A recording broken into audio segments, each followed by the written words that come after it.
Hi, this is AB 2012 number 2. This is a Region R question. AB Calculus students, I know this is not on your AP exam anymore. It's not. There's things from this that still can help you, so we're going to go over it. But this is not on the AP exam for AB Calculus. BC Calculus, yes, but not AB Calculus. But we're still going to go over it. And again, you don't know what could help you. I have no clue what's going to be on this AP exam. It's calculus, Anyways, question number 1 says find the area of region R. And this is a little sneaky. You almost have to think of this as a piecewise function. But before we start this, here's region R. We need to find the area. The first thing I did is I graphed ln of x and y1 and 5 minus x and y2. And I found their intersection point. And I put my x and y points. Okay. Now when I want to find the area of region R, what I had to do was break this up. Let's go ahead and call this part A and part B. Do you see how these are two different parts of the same region? So part A, let's say this part right here, is only the area underneath this graph.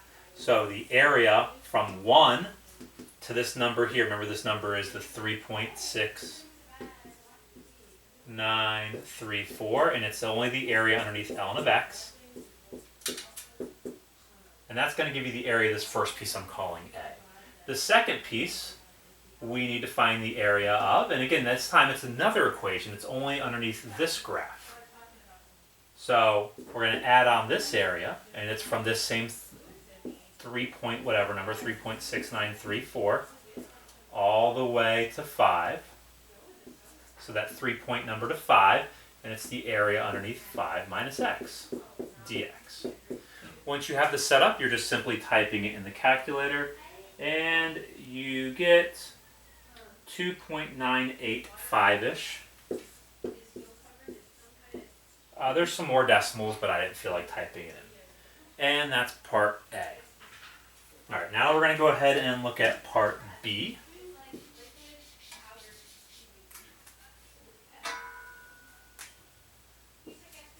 Now, part B is going to be very similar. We're finding, when I say similar, it's going to almost look like the same problem. We are going to be finding the area if we're building squares out. So now, for region R, we're building out squares. Here we're having little squares coming out, big squares coming out, little squares coming out, and once again, we're going to have to break up this into 2 regions. So let's focus on this first region here that I'm calling region R. I'm going to be going chop, chop, chop, chop, chop, chop, chop, chop, chop. And for every little slice, when I chop this up, I'm going to reach out there, pow, and I'm going to get a square because they said I'm building out squares. And if this is an S, it's coming out the same distance of S. The area is S squared. So the area of one cross section is S squared. And S is top equation minus bottom. Ln of x minus 0, or simply ln of x. Now remember, this is the area of one cross section. To find all the cross sections, we're going to integrate it, add them up, starting at 1 and going to that 3-point number-ish, so 3.6934. Now I go to the second section. I'm going to go chop, chop, chop, and we got these little slices of S, and these slices of S are building out squares over here. So it's still the same shape. It's a square. So if this is an S, this is an S. The area is still S squared. So the area is still S squared. But this time the S, the top minus bottom, is a different equation. It's 5 minus x minus 0. So 5 minus x squared. And now I need to add all these up. So I'm going to add all them up starting at the 3.6-ish number all the way to 5.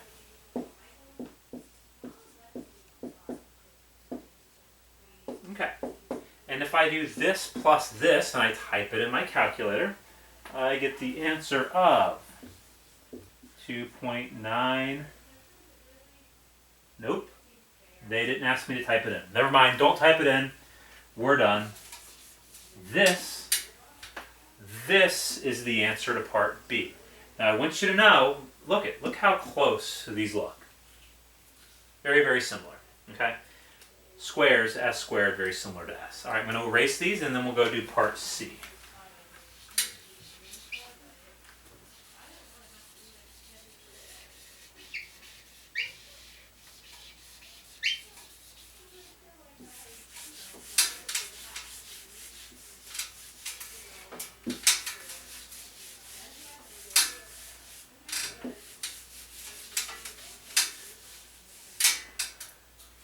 All right, for part C, sometimes on the AP exam, questions are just rough.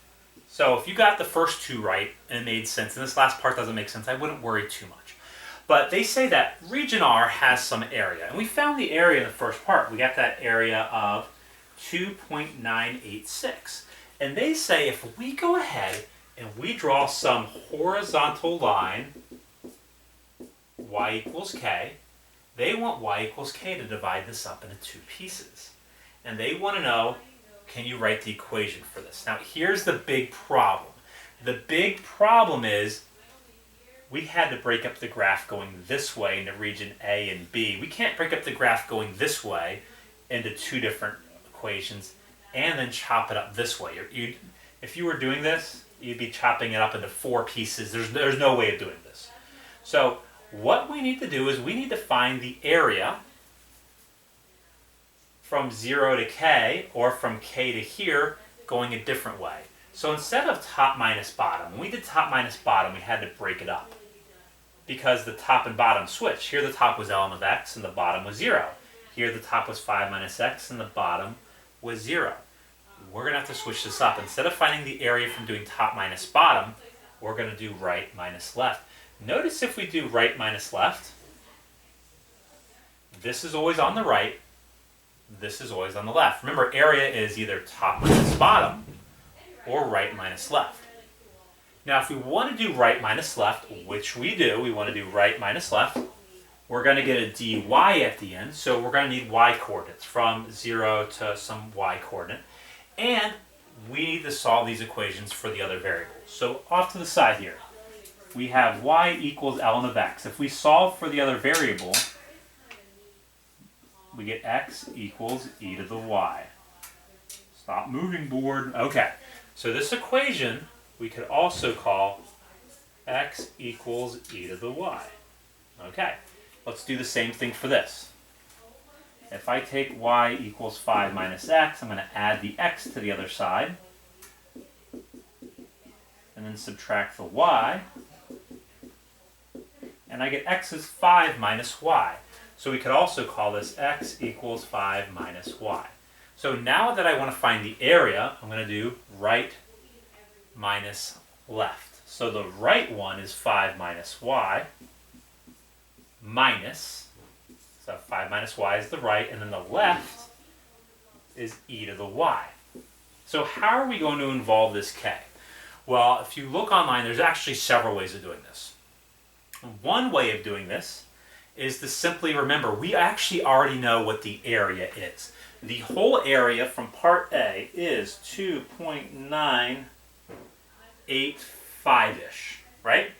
Well, we want this to equal half of the area. So we want to equal half of the area. We already know the area of the whole thing is this number, so that's half of that area. But we don't want to do the whole thing. We only want to find the area until we get to half. So we're only going to find the area from 0, and we're going to stop at k. And we'll stop at k when that area, the area from 0 to k, gives me half of the actual area. And this is one way of doing it. So this is a correct answer. One other way of doing this that I like, that I prefer, is that I used to just find the whole area. I would say I'm going to find the whole area from 0, and I have to use the y coordinate, to 1.3065 of, and again it's still right minus left. So that's the whole area, and I want to know when will the whole area equal half the area. So this the second time I only go halfway. So I only want to go, I want basically half of this area. Oh, wait. I apologize. That's not what I like, because half of the whole area, that's the same as this. I wanted to do something different. Okay. This is what I used to do. To find the halfway point, I would say I could find the area from 0 to k, and I would like that to be the area from k to this top number. That's what it was. And it's still right minus left. And this will work as well. So either one of these works for part C, and I hope you enjoyed the question. At least part A and B. They're quite enjoyable for me. Thank you.